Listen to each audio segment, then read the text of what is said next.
আচ্ছা দেখো তো আমরা এর আগের যে পোর্শনটুকু ছিল এই যে এক্সাম্পলস অ্যাডভান্টেজ রিমোট সেন্সিং এর তারপর ডেফিনেশন কি কি প্রসেসে রিমোট সেন্সিং হয় সেই জিনিসগুলো আমরা কিন্তু মিডের আগেই আমরা দেখে ফেলছি।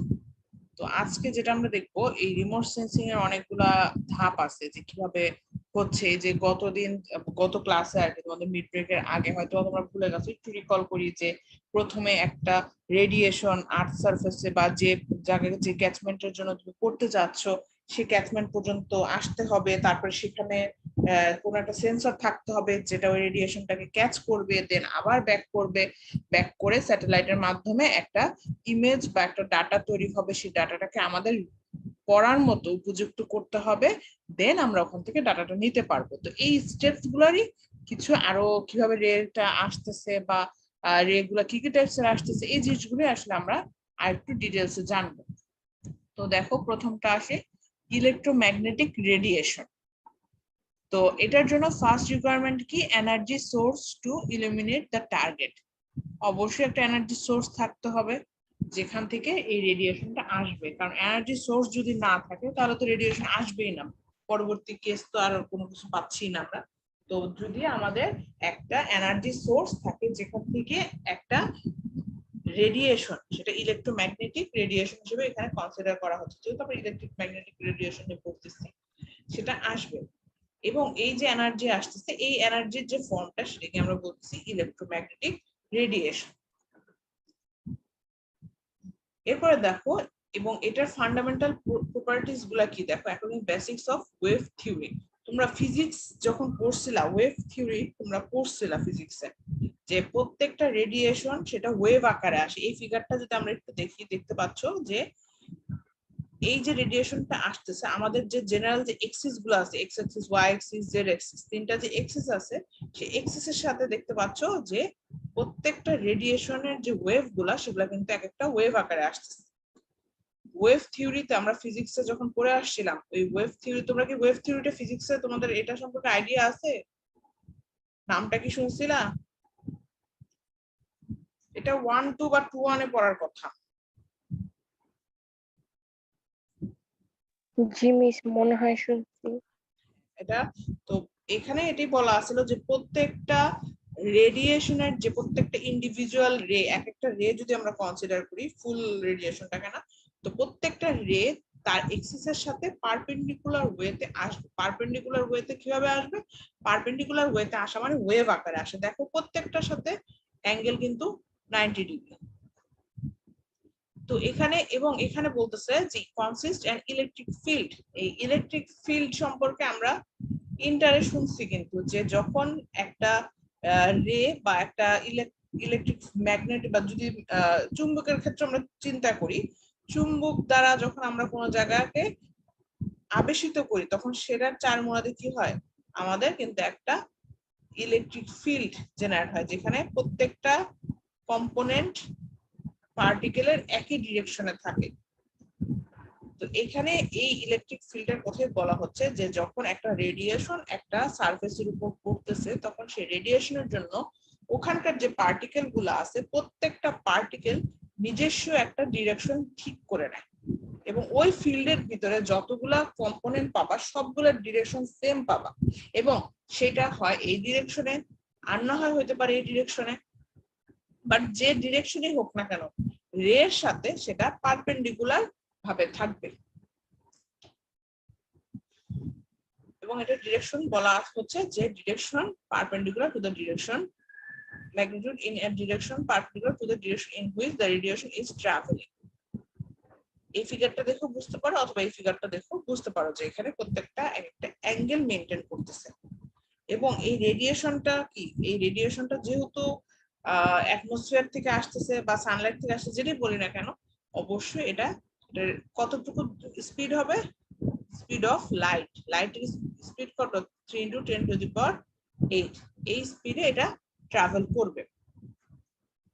এরপরে দেখো এখানে ওয়েভ লেন্থ এন্ড ফ্রিকোয়েন্সি, এই জিনিসগুলো এই টার্মগুলো এগুলো ফিজিক্সের টার্ম, এগুলা আমি একটু শর্ট করে দেখাই দিই। তো এখানে দেখতে পাচ্ছ যে একটা পিক থেকে আরেকটা পিক পর্যন্ত যে ডিসটেন্স সেটাকে বলা হচ্ছে ওয়েভ লেন্থ। একটা ফুল ওয়েভ কমপ্লিট হচ্ছে কিন্তু এখানে যে একটা ফুল ওয়েভ এখান থেকে স্টার্ট হয়েছে শেষ হচ্ছে এই পর্যন্ত। তো এটাকে আমরা বলতেছি ফুল ওয়েভ বা ওয়েভ লেন্থ, যেটাকে আমরা ল্যামডা দ্বারা ডিনোট করে থাকি। এবং এই wave length is the length of one wave cycle, যেটা আমি বললাম যে একটা ফুল সাইকেল, একটা পার্টিকেলকে ফুল সাইকেল কমপ্লিট করতে যতটুকু ডিস্টেন্স ট্রাভেল করতে হচ্ছে সেটাকে আমরা বলতেছি ওয়েভ লেন্থ। এবং এটাকে মেজার করা হয় distance between successive wave crest, দুইটার যে ক্রেস্ট আছে মানে পিক পয়েন্ট বোঝাচ্ছে সেটা দ্বারা আমরা বুঝতে পারি, এবং এটাকে ল্যামডা বলা হয়। এটার ইউনিট মিটার এবং ন্যানোমিটার, মাইক্রোমিটার বিভিন্ন মেজারমেন্ট করা হয় যে ডাইমেনশন তোমাদের দেওয়া থাকুক না কেন।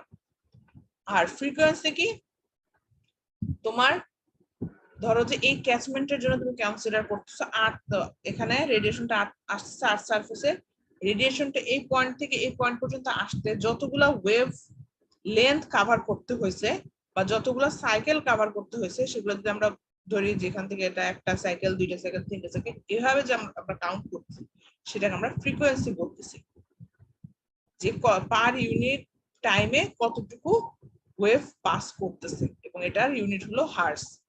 তো C equal to lambda V, এই ফর্মুলাটার সাথে আমরা সবাই মোটামুটি কম বেশি পরিচিত, এগুলা আমরা ফিজিক্সে পড়ে আসছি। আচ্ছা, তো এইটা মোটামুটি ইলেকট্রোম্যাগনেটিক ওয়েভের যে শর্ট নোট সেটা এখান থেকে দেখবা, ঠিক আছে? ইলেকট্রোম্যাগনেটিক রেডিয়েশনের যে শর্ট নোট সেটা আমরা এখান থেকে দেখবো। আচ্ছা, এরপর আসি ইলেকট্রোম্যাগনেটিক স্পেকট্রাম। ইলেকট্রোম্যাগনেটিক স্পেকট্রাম কি? ranges from the shorter wavelength to the longer wavelength. এখন দেখো এখানে একটা তোমরা ডায়াগ্রাম দেখতে পাচ্ছ, সবগুলা রেডিয়েশন অনেক টাইপসের আছে, alpha, beta, gamma, radio wave, ultrasonic wave, তারপরে আরো অনেক টাইপসের আছে। তো সবগুলার কিন্তু এই ফ্রিকোয়েন্সি সবগুলা সেম হয় না, বা লেন্থ ওয়েভ লেন্থ গুলো সবগুলা সেম হয় না, কোনটার বেশি হয় কোনটার আর কম হয়। যেগুলার স্পিড যত ভালো সেটা আর্থ সারফেস পর্যন্ত, দেখো সূর্যরশ্মির থেকে কিন্তু অনেক টাইপসের রে পাস হয়, কিন্তু আর্থ সারফেস পর্যন্ত কোনগুলা আসে? যেগুলা ফ্রিকোয়েন্সি বেশি, যেগুলা স্পিড বেশি বা ওয়েভলেন্থ বেশি, সেগুলা কি হয়, সেগুলা আর্থ সারফেস পর্যন্ত আসতে পারে। বাকিগুলা কিন্তু আর্থ সারফেস, অ্যাটমসফিয়ারে কিন্তু অনেকগুলা লেয়ার পার করে আসতে হয়, অ্যাটমসফিয়ারে অনেকগুলা লেয়ার পার করে তারপরে কিন্তু এই আর্থ সারফেসে আসতে, ট্রপোস্ফিয়ার, আয়োনোস্ফিয়ার। তো যদি স্পিড বা ওয়েভলেন্থ ভালো না হয় সেই ক্ষেত্রে কিন্তু এই লেয়ারগুলো পাস করতে পারবে না। তো এই কারণে এই স্পেকট্রামটা দেওয়া হয়েছে এটা আইডেন্টিফাই করার জন্য, যেখানে শর্টার লেন্থ কোনগুলা, লঙ্গার লেন্থ কোনগুলা, এই যে রেঞ্জটা এটাকে আমরা বলতেছি ইলেকট্রোম্যাগনেটিক স্পেকট্রাম। আচ্ছা, এখানে সেভারাল রিজন আছে, রিমোট সেন্সিং এই জিনিসগুলো ইউজ হয়। এখান থেকে দেখো most probably ultraviolet or UV portion of the spectrum has the shortest wavelength. তার মানে আল্ট্রাসাউন্ড বা আল্ট্রাসনিক ভায়োলেট, দেখো এখানে দেখতে পাচ্ছ যে এখানকার গামা আল্ট্রাভায়োলেট রে পর্যন্ত, এটুকু পর্যন্ত বলা হচ্ছে যে শর্টেস্ট। এরপরে কিন্তু আস্তে আস্তে মানে যত নিচ থেকে উপর দিকে উঠতেছে আস্তে আস্তে কি হচ্ছে, লঙ্গার ওয়েভে যাচ্ছে। আর ওয়েভ লেন্থ যত লম্বা হবে, দেখো যত লম্বা হবে ওয়েভ লেন্থ, ফ্রিকোয়েন্সি কি হবে, অবশ্যই কমে যাবে, কারণ একটা সাইকেলে অনেক দূর ট্রাভেল করতেছে। আর যদি ওয়েভ লেন্থটা কমে যায় তার মানে খুব বেশি ফ্রিকোয়েন্সিতে তখন ট্রাভেল করবে। এই জিনিসটা কি বুঝতে পারছো যে ওয়েভ লেন্থের সাথে ফ্রিকোয়েন্সি সম্পর্কটা কি? বোঝা গেছে? হ্যালো? জি মিস। আচ্ছা, তো ওয়েভ লেন্থ যদি বাড়ে তাহলে সেই ক্ষেত্রে ফ্রিকোয়েন্সিটা অটোমেটিক কমে যাবে।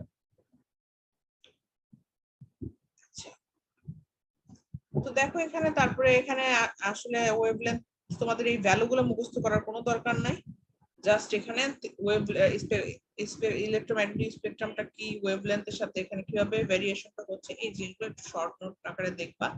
এবং এখানে ভিজিবল লাইটের যে পোর্শনটুকু, শুধুমাত্র এতটুকু পোর্শনই আমরা দেখতে পাচ্ছি, বাকি কিন্তু অনেকগুলা রে পাচ্ছি, কিন্তু বাকি কোনো রেই আমরা দেখতে পাচ্ছি না, শুধুমাত্র স্পেসিফিক ভিজিবল লাইট যতটুকু ততটুকুই আমরা দেখতে পাচ্ছি। এটার রেঞ্জ কতটুকু, যে ভিজিবল ওয়েভলেন্থ কভারের রেঞ্জ 0.4 থেকে 0.7 মাইক্রোমিটার। তো এখান থেকে এই শর্ট নোটগুলো আমাদের দেখতে হবে। এবং এই প্রিজম দিয়ে কিন্তু আমরা এই জিনিসটা করছি, আমরা সম্ভবত এসএসসি অথবা এইচএসসি এর সময় প্রিজম দিয়ে আমরা এই লাইট পাস করার যে এক্সপেরিমেন্টটা আমরা সবাই করে আসছি। এটা প্রিজমে তখন দেখা যায় যে প্রিজম দিয়ে পাস করে ওগুলাই যেগুলা, এবং প্রিজম দিয়ে পাস করার পর এখানে আমরা কিছু কালার দেখতে পাই যেটা আসলে রেইনবোকে রিফ্লেক্ট করে। নরমাল রেইনবো আর প্রিজমের মধ্যে পার্থক্য আসলে কোনো পার্থক্য, যখন একটা ওয়াটার পার্টিকেলকে একটা লাইট পাস করে সেটার বেসিক লাইট গুলা, তখন এটা আমরা প্রত্যেকটা দেখতে পাই। বেসিক লাইট কি, যে ব্লু, গ্রিন, রেড, এগুলা হলো একদম বেসিক যে প্রাইমারি কালার সেগুলা, এবং এগুলা হলো ভিজিবল স্পেকট্রাম। তো যখন এখান থেকে লাইটটা পাস করে তখন এখানে কিছু কালার আমরা দেখতে পাই। আর প্রিজমের ক্ষেত্রেও সেম জিনিস, প্রিজমটাকে আসলে প্র্যাকটিক্যাল ওয়েতে ওয়াটার বাবলের যে রিপ্রেজেন্টেটিভ সেটা হিসেবে কনসিডার করা হয়। তারপরে দেখো next portion of the spectrum of interest is infrared region which covers wavelength range from approximately 0.7 থেকে 100 মাইক্রোমিটার। এখানে আসলে রেঞ্জ গুলারই বিভিন্ন ভাবে এক্সপ্লেন করা হয়েছে, যে এইটার মধ্যে আবার দেখতে পাচ্ছ ইনফ্রারেড স্পেকট্রাম আছে, মাইক্রোওয়েভ স্পেকট্রাম আছে। এই যে স্পেকট্রাম তোমাদের এখানে অনেক কিছু আছে, তোমরা এখান থেকে জাস্ট বেসিক একদমই ইম্পর্টেন্ট যে টপিক গুলা বা ইম্পর্টেন্ট যে শর্ট নোটটুকু সেটুকু তোমরা এখান থেকে দেখবা, নিজের মতো করে গুছায় লিখবা, কোনো সমস্যা নেই। আর যেগুলা ভ্যালু বললাম আমি, যে কতটুকু ভিজিবল লাইট বা কতটুকু রিফ্লেক্টেড আইআর, তারপরে কতটুকু নন রিফ্লেক্টেড, এই জিনিসগুলো যেগুলো আর কি ইম্পর্টেন্ট টপিক, সেই জিনিসগুলো শর্ট নোটে যাতে থাকে। ঠিক আছে, তো এখান থেকে আমরা শর্ট নোটটা দেখবো, কারণ অনেক কিছু আছে এই ফিগার এগুলো লাগবে না।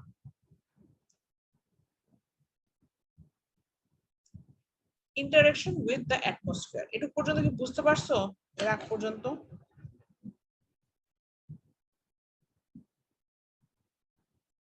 তোমরা কি ক্লাসে আসো নাকি এখনো তোমাদের আমেজ কাটে নাই?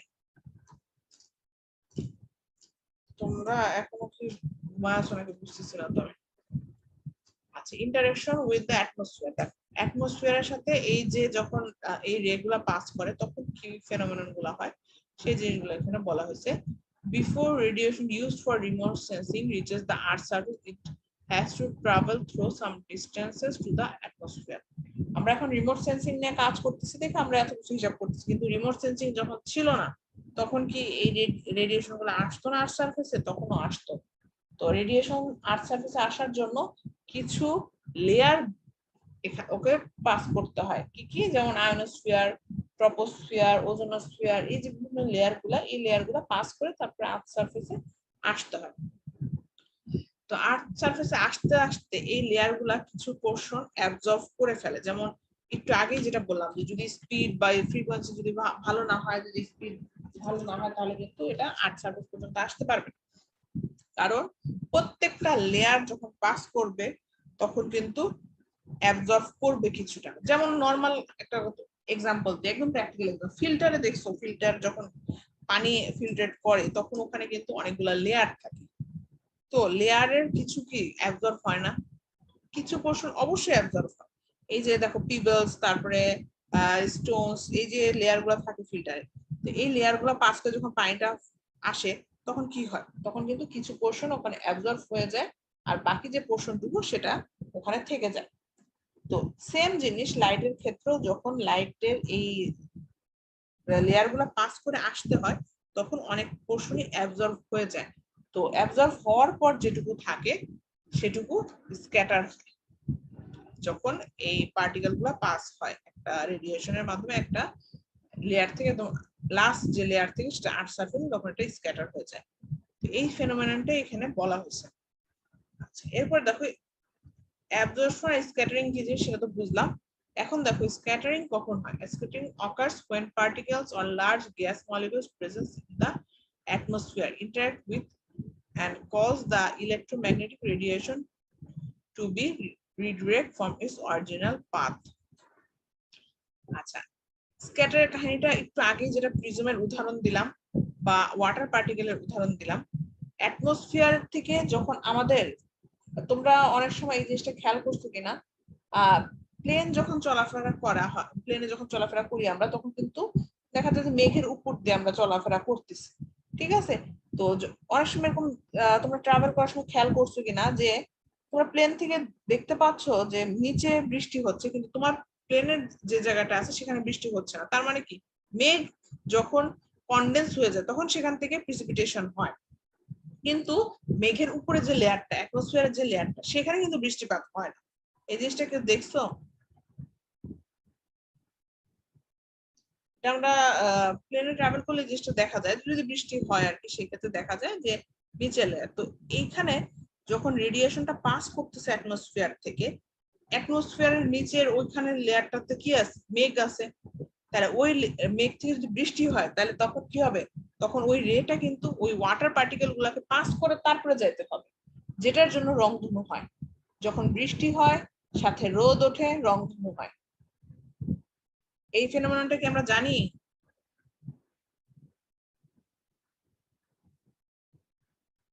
তোমরা রেসপন্স করতেছো না কেন? আজকে তোমার কি হয়েছে?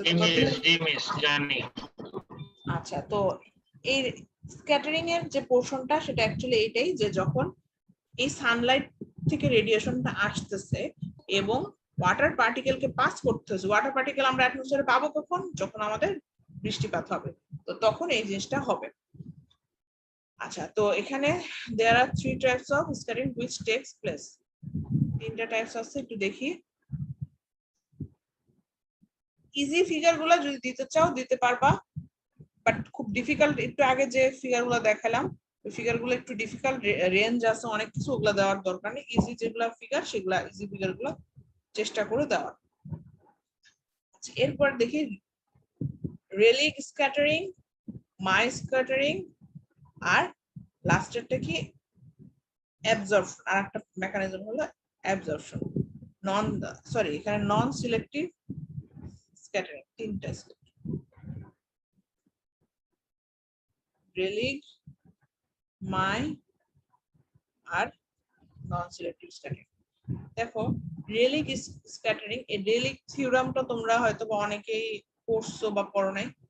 রেলিক থিওরামটা কি বলা হয় যে when particles are very small compared to the wavelength of the radiation, this could, এই রেলিক স্ক্যাটারিংটা হয় যখন পার্টিকেলটা খুব বেশি ছোট থাকে। ধরো রেইন ড্রপস এর কিন্তু আমরা অনেকগুলা ক্রাইটেরিয়া শিখছিলাম, যে লাইট রেইন, তারপর ড্রিজেল।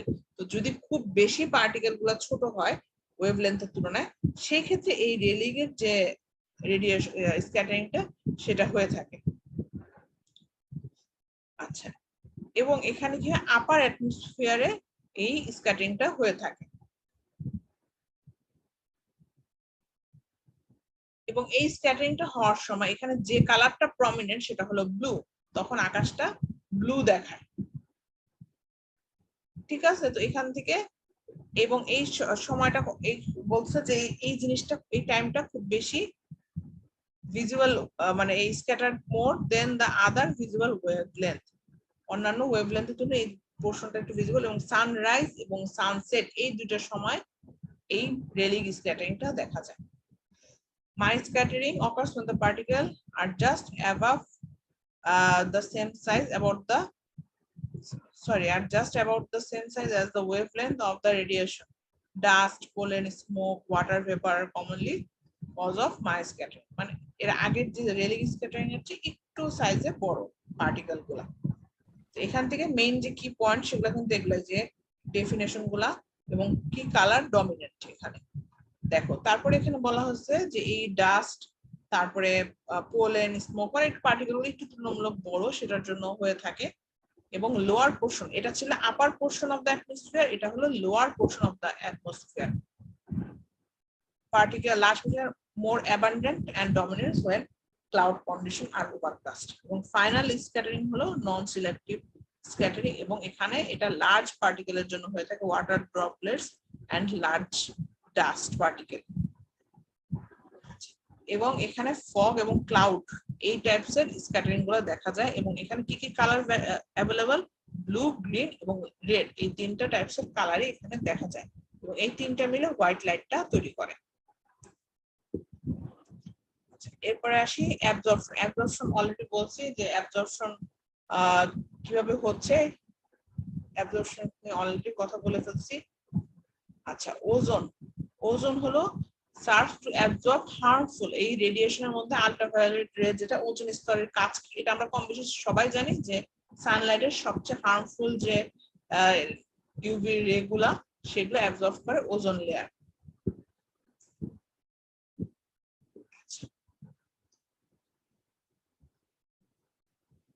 এরপরে দেখো রেডিয়েশন। Radiation target interaction. রেডিয়েশনটা কি? রেডিয়েশন হলো, দেখো এখানে তিনটা ফেনোমেননের কথা বলা হয়েছে। রেডিয়েশন অলরেডি তোমরা বুঝতেই পারছো যে non absorb or scattered in the atmosphere that can reach the interact with the earth surface. যে আর্থ সারফেস থেকে রেডিয়েশন আসবে, মানে সানলাইটটা আসবে বা রেটা আসবে। এখন এখানে কি কি হয়? Forms of interaction that can take place when energy strikes, যখন এনার্জি এই আর্থ সারফেসে বাধাপ্রাপ্ত হবে, এবং আপন দ্য সারফেস অ্যাবজর্পশন হবে, কিছুটা ট্রান্সমিট হবে, কিছুটা রিফ্লেক্ট হবে। তিনটা ফেনোমেনন এখানে হয় রেডিয়েশনের সময়, এবং এটা ডিপেন্ড করে প্রত্যেকটা জিনিস ওয়েভলেন্থ এবং ফ্রিকোয়েন্সির উপর কিন্তু ডিপেন্ড করবে। এরপরে দেখো absorption occurs when radiation is absorbed into target while transmission. অ্যাবজর্বটা কখন হয়? রেডিয়েশন যখন হচ্ছে তখন, ঠিক সেই সময়। এবং দুটো টাইপসের রিফ্লেকশন হয় এখানে, একটা হলো স্পেকুলার রিফ্লেকশন আর একটা হলো ডিফিউজ রিফ্লেকশন। এই যে দেখতে পাচ্ছ প্রত্যেকটা খুবই প্রপার ওয়েতে হচ্ছে। এই জিনিসগুলোকে আমরা বলতেছি স্পেকুলার, আর রেডিয়েশন গুলা রেগুলা খুবই ইরেগুলার ওয়েতে হচ্ছে, এটাকে আমরা বলতেছি ডিফিউজ রিফ্লেকশন।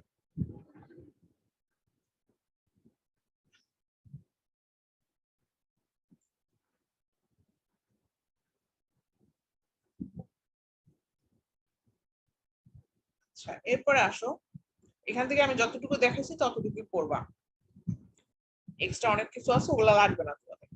প্যাসিভ আর অ্যাক্টিভ সেন্সিং। আচ্ছা, প্যাসিভ এন্ড অ্যাক্টিভ সেন্সিং কি? Sun provides a very convenient source of energy for remote sensing. অবশ্যই আমাদের এখানে রেডিয়েশনের মেইন সোর্স সানলাইট, এটা আমরা অলরেডি বুঝতেছি। এটা রিফ্লেক্টেড হচ্ছে, এমিটেড হচ্ছে, ট্রান্সমিটেড হচ্ছে। এই যে প্রসেসগুলো হচ্ছে এগুলা কি প্রসেস? কোনটা ডিরেক্ট ওয়েতে হচ্ছে, কোনটা ইনডিরেক্ট রিফ্লেক্ট হয়ে যাচ্ছে, কোনটা আবার ট্রান্সমিট হচ্ছে। এই যে প্রসেসগুলা, এই প্রসেসগুলোকে আমরা বলছি প্যাসিভ সেন্সর। আর অ্যাক্টিভ সেন্সর কি? provide their own energy source for illumination. The sensor emits radiation which is directed towards the target to be investigated. একটা হলো ন্যাচারাল সানলাইট থেকে পাচ্ছি, যেটা প্যাসিভ ওয়েতে, যেটা কোনটা রিফ্লেক্ট হচ্ছে, কোনটা ট্রান্সমিট হচ্ছে, এভাবে।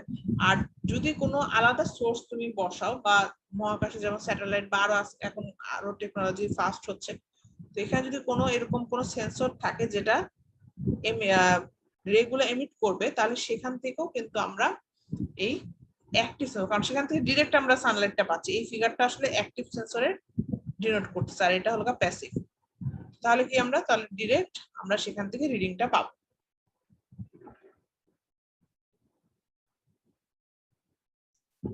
আচ্ছা, ক্যারেক্টারিস্টিক্স অফ ইমেজেস। ইউজুয়ালি আমরা এই ম্যাপগুলোর সাথে পরিচিত। এগুলা আসলে কি, রিমোট সেন্সিং যখন পাই ইলেকট্রোম্যাগনেটিক ওয়েভটা যখন, তখন কি হয় ফটোগ্রাফিক্যালি আর ইলেকট্রনিক্যালি এই ইয়েগুলো ডিটেক্ট করে, দেন তারপরে আমাদের বোধগম্য যে ইমেজ, সেই ইমেজে কনভার্ট করে তারপরে দেয়, এবং এটা ফটোগ্রাফের মাধ্যমে আমরা বুঝতে পারি। এগুলা কি এক একটা গুগল ইমেজ না, গুগল ইমেজ বা গুগল ফটোগ্রাফ, এটা কি দিয়ে করে detects as well as record on the photographic film. শুধু এখানে যে একটা ডাইমেনশন বা ইয়ে দেয় তাও না, এখানে কিন্তু প্রত্যেকটা ধরো যে ড্রেনেজ প্যাটার্ন যদি দেখতে চাই, এগুলো প্রত্যেকটা কিন্তু বুঝতে পারবা যে কোথায় কোন ডাইমেনশনটা বা কি। তো খুবই স্পেসিফিক ওয়েতে আমাদের এই ডাইমেনশনগুলো দিয়ে থাকে। এখান থেকে জাস্ট 1-2 লাইন করে এগুলো শর্টকাট গুলো একটু দেখবো। আচ্ছা, তো এখানে দেখতে পাচ্ছ যে স্লাইডটা অনেক বড়, বাট স্লাইডের আমাদের এতটুকু পর্যন্তই লাগবে। এই যে ইমেজ মানে মেইনলি রিমোট সেন্সিং কিভাবে হচ্ছে, রিমোট সেন্সিং এ কিভাবে ট্রান্সফার হচ্ছে, ইমেজ গুলা কিভাবে প্রডিউস হচ্ছে, এই জিনিসগুলো আমাদের এখান থেকে দেখতে হবে। বোঝা গেছে?